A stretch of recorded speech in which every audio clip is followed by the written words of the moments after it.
I will move to the next presentation, that is Professor Sean van Elden. He is doing similar research, but in Australia, which is interesting. We can see how things correlate. Professor Sean grew in South Africa and completed his honors in marine science at Nelson Mandela University. He moved to Australia and joined the Marine Futures Lab in 2017 to undertake his PhD. The focus of Sean's PhD thesis was the ecology of offshore oil and gas platforms, and he has continued this research in his position as a research fellow at the University of Western Australia since 2021. Sean has 7 years of experience in the field of offshore platform ecology and is currently leading a multi-year ecological survey of an offshore platform on Australia's northwest shelf. Thank you for joining us, Professor Sean. Please go ahead with your presentation. Thank you. Thank you. Can you see my presentation? Yes. Okay, so this research started in 2017, where we were actually approached by an oil and gas company, Vermilion, to do surveys around one of their platforms in Australia. And something Professor Roberts touched on in his presentation was about perception. And that's the reason they came to a university to have this work done, so that they weren't controlling the research and it had this perception of being independent and obviously going through the peer review process rather than them doing the research themselves. So for my presentation, I'm really going to focus on our scientific approach in terms of the ecology and this novel ecosystems approach that we used, and then our methods, which is baited cameras. So this image you can see of the tiger shark here is from the Wandoo platform, and that's a tiger shark on one of our baited cameras there. So just to give you an idea first of the area where we're working, this is tropical northwestern Australia. It's a very remote, low population area, but oil and gas has been around there for a long time. So about 60 years since exploration started in that area. And actually the first surveys of fish in this area were done by oil and gas companies. So we didn't really have a baseline there of what fish were like before the oil and gas industry started there. So there are around 60 platforms in place at the moment and thousands of kilometers of pipeline connecting these platforms, some of them to each other and some of them to the shore as well. And crucially, this area is also a biodiversity hotspot. So there are around 250 species of sponges in this area. And that's after a lot of trawling as well, and hotspots for certain shark species as well. And it's a key route in the whale migration, which actually goes through this area where all these oil and gas leases are. The humpback whales calf up in the north and then move back down through this area. So this is the field that we're working on. We've been working there, as I said, since 2017, and we've got this project going on until 2027. So we'll have a 10-year time series of ecological data by the end of it. This platform has been in place for about 30 years now. We've got a smaller unmanned structure, this Wandoo A on the left, which is a steel monopod. And then the major structure in the field is Wandoo B, which is a concrete gravity structure. And it's over 100 meters long, this base structure, by 70 meters wide. So this is a massive structure in an area with very little hard substrate. It's generally quite a sandy bottom, very few natural reefs in this area.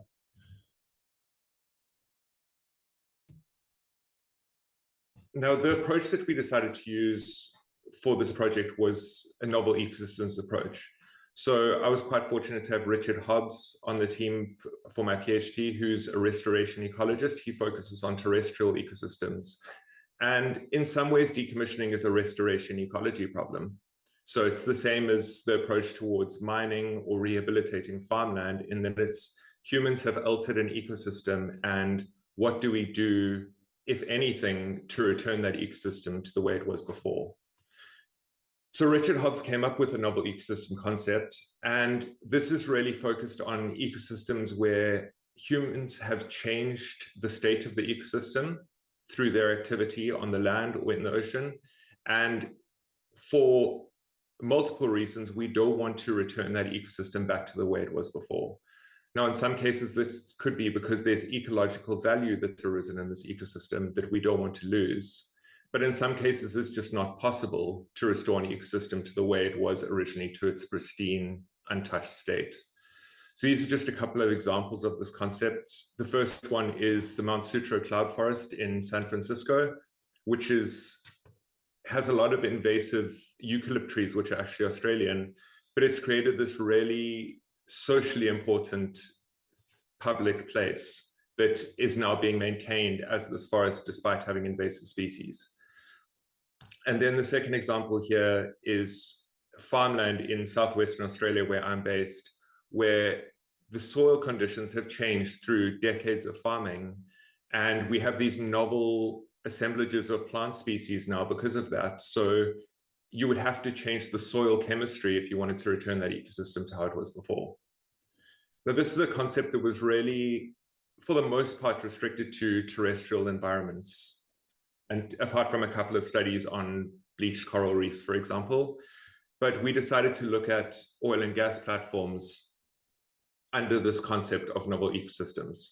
So to start with, what we did is we looked at oil platforms just broadly from the literature. What do previous ecological studies tell us about oil and gas platforms as novel ecosystems?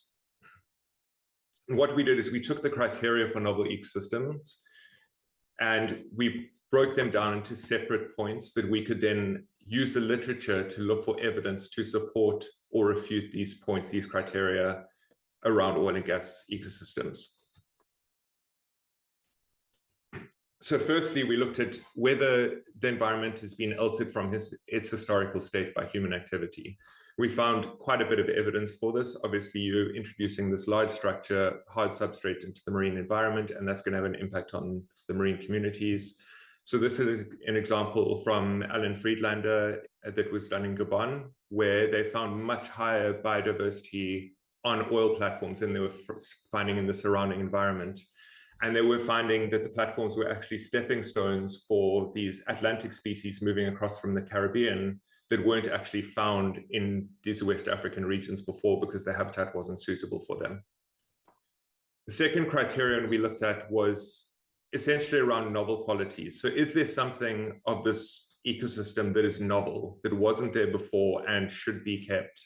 So this is an example of that from Qatari waters, where whale sharks are now aggregating around offshore platforms because of upwellings and better feeding opportunity than they would have had before the platforms were in place. And we see various examples of megafauna aggregating around platforms around the world. And then that last criterion is it can't be returned to its historical state due to practical limitations.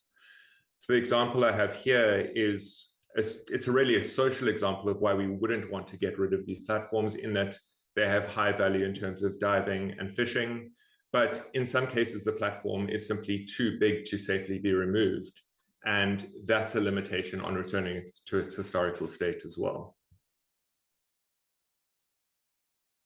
So the next step was to take this novel ecosystems concept and use it as a case study, because we can't say every single offshore platform is going to be a novel ecosystem. It really depends on the local conditions, the environment that it's in, how long it's been there for. So we used that Wandoo platform from Vermilion as a case study for this work. And the key to this was really based on our focal method, which is BRUVs, Baited Remote Underwater Video Systems. So this allows us to sample a large area in quite a cost-effective manner. It's a non-destructive sampling method. So instead of doing a trawl and going and catching the fish to see what's there, we can actually count them while they're still alive. And as I mentioned, we can deploy them over large areas. So in a 2-week period, we can cover 50 kilometers deploying BRUVs at certain intervals. And what this gives us is really a snapshot in time. So these are deployed for 1 or 2 hours at a time. And it gives us an idea of what the marine communities look like at this place at that time. And that applies to long-term monitoring. So we can come back to this place in the next season, in the next year, and have ongoing surveys to see the changes in these communities over time. The nice thing about these brubs as well is they can be deployed on virtually any size vessel. So this is from a small Zodiac on one of the National Geographic expeditions. But this example here on the left is from a 22-meter research vessel that I was using for my work. And we were deploying about 100 of these brubs in a day, on really good days, depending on the tides. But we can get a lot of data in a short amount of time with this method. So what brubs consist of is, if you look at the image on the right, you can see that horizontal bar has 2 GoPro cameras. And this allows us to get stereo measurements, which is really important. I'll talk about that in a bit. But these are angled in towards a container at the end where the shark is that has bait in it. So that's what attracts these animals in towards the brubs and allows us to identify and to count them. We have seabed brubs, which have been around for quite a while. These are just dropped down with a surface float onto the seabed, and they're set there for an hour, and we count all the fish that are generally already there, demersal species, and those that are attracted to the bait. Midwater species, pelagic species, take a little bit longer because they're more sparsely distributed, so we leave these in place for 2 hours to count the pelagic species. So this is what we get out of the brubs data. We identify the species to the lowest possible taxonomic level. So depending on how far it is from the camera, how fast it's swinging by, generally we can get them down to species level. We count them using max-n, which is the maximum number of individuals within a frame of the video. So this example you can see here with the golden trevally swimming around, we would pause the video at the point where we have the most individuals in the frame and count them at that point, because obviously we can't count the whole school when they're just circling around the camera all the time. And then having that stereo video allows us to measure the animals as well, which not only allows us to calculate the biomass of animals in a location, but it also allows us to determine whether they're adults or juveniles. So over the course of my work, this is that same vessel with the seabed brubs and Wandoo platform in the background. But over the course of 6 expeditions, we deployed over 1,000 of these brubs, both seabed and midwater brubs. We collected 1,700 hours of video footage, and that was in about 7 weeks of field time spread over 3 years. So we can really get a lot in a short amount of time in this method. We counted over 35,000 individual animals across these surveys from 358 different taxa. And this ranges from jellyfish and starfish all the way up to whales. Now, a key point of this work is that we weren't looking at the communities on the platform structure itself. With a method such as brubs, you can't actually deploy right on top of the infrastructure. There's a risk of the equipment getting tangled with the infrastructure, for example. So everything we did was 50 meters away from structures. And this really meant that we were sampling that ecological halo. So natural and artificial reefs have this halo effect where abundance and diversity of fish is higher around them and then drops off slowly as you move away from that structure. A key part of this research in terms of that novel ecosystems concept was seeing how Wandoo might have changed from its historical state. And for that, we needed to have an idea of what that environment, what the substrate would have looked like before the oil platforms were installed. So we could have, obviously we can't go back in time to do this research, but we could have almost a proxy for what it would have looked like at that time. So this is just off the Dampier off Burrup Peninsula in northwest Western Australia, about 70 kilometers offshore is the Wandoo platform. And then to the right of that, we had a sandy site, which from the data we had from Vermilion is as close as possible to what it would have looked like beforehand. So we deployed brubs there as well. And then at a natural reef, which is about the same size as the footprint of the Wandoo infrastructure, to have a natural versus artificial reef comparison. And going back to those novel ecosystems criteria, this is what we found from our brub surveys at these sites. First thing we looked at was habitat. So the Northwest Shelf, this area where we were working, used to be covered in sponges and soft corals before heavy trawling took place in the 1970s and 1980s. But what we found is that there was still quite a bit of macrobenthos or sponge and soft coral habitat around the Wandoo infrastructure, and much more than we were seeing at the other 2 sites. And this, we think, is because Wandoo's been protected from trawling for the last 30 years. because in Australia, infrastructure is protected by a 500-meter petroleum safety zone, and there's no fishing allowed within that zone. So that means that this ecosystem and that ecological halo has really had time to recover from that historical trawling in that area. Obviously, around a natural reef, there's only so much trawling they can do without potential damage to the equipment. So there was still some macrobenthos there, but not nearly as much as at Wandoo. And at the sandy site, what Wandoo would have looked like before, there was almost no macrobenthos cover anywhere that we looked there. So from this, we could say, going back to those novel ecosystems criteria, that Wandoo had been altered from its historical state. This, I hope you can see this on the screen there, but this was looking at the demersal fish assemblages and how they varied in terms of their key species or the species characterizing the assemblages between the sites. And essentially what this is trying to show is that on the left-hand side, the green and the dark blue, you have Wandoo and the natural reef, and it's dominated by reef-associated species. Whereas the sandy site, what Wandoo would have looked like before, is dominated by lizardfish, which is a low-value fish that kind of takes over when most of your diversity has been wiped out, really aggressive, and they eat a lot of other fish as well, so that they're known to reduce diversity as well. But this was a novel quality, so Wandoo has a different assemblage from what would have existed beforehand. And just quickly looking at the research in terms of that ecological value, richness and abundance of demersal species were also much higher at Wandoo than they would have been previously, and they much more resemble what we find at a natural reef in the area. Now, the reason for this, as I mentioned briefly, was that historical trawling in the area. So this area was trawled really heavily. They estimated that the trawls were taking about 80 kilograms of sponges and soft corals per half hour. That's for one vessel at that time. And crucially, what we saw from the trawling data, this is just from the catch data at the time, is a shift from those reef-associated species, the emperors and the snappers, towards lizardfish.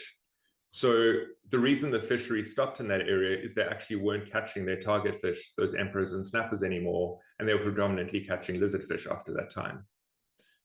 So what we're seeing with Wandoo then in that case is that the catch composition shifted from these emperors and snappers to lizardfish, but Wandoo, we're seeing more of the emperors and snappers, which we think means that it's returning to what it was before the trawling took place. Obviously, we don't have data from that time. There were no surveys done before the trawling started, but this gives us an idea that there's high diversity and probably a window into what this whole Northwest Shelf would have looked like in the past before trawling occurred there. So in terms of what we found from this work, which, as I said, is still going on, is that this term of novel ecosystems can be applied broadly to offshore oil and gas platforms, but it really does need to be applied on a case-by-case basis. There's a lot that can be taken into account, but this is a good starting point to use a well-recognized restoration ecology principle to assess the value of these platforms.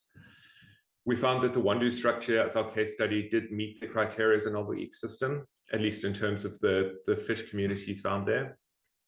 And going back to that trawling, it's really acting as a marine protected area. And this is something that's been found in West Africa and other regions as well, is that oil and gas platforms, where there's a protection zone around them that doesn't allow fishing, they act as marine protected areas. They have higher diversity and they allow the habitat to recover as well. And then finally, stereobrobes hadn't really been used to study platforms in the past. They've been used a bit on pipelines, but this is really an effective method for covering a large area at one time. It's relatively low cost in terms of vessel time as well. And this gives us data that we can compare with probe surveys that have been conducted in other habitats around the world. And then just in terms of what this means for decommissioning, obviously this was a company that had approached us to do this work and wanted our recommendations based on the fish communities there. It would really be beneficial for the entire structure to be retained. We've done other work from ROV surveys, their industry ROV surveys, that found that mid-water portion of the structure, so the shafts of that concrete gravity structure, are really important for juvenile fish and aggregations of these trevally as well. But crucially, that protection from fishing, if it is left in situ after decommissioning, would be really important. Dampier is quite a big fishing area, low population, but quite a high percentage of people have boats up there. So they all know where the platforms are and are already talking about what's going to happen when these are decommissioned and they can finally fish around them. So some sort of protection around them would be really important, because otherwise these communities are just not going to survive. Thank you. So thank you to our partners Vermilion and Jetwave Marine, who provided the vessel for this work.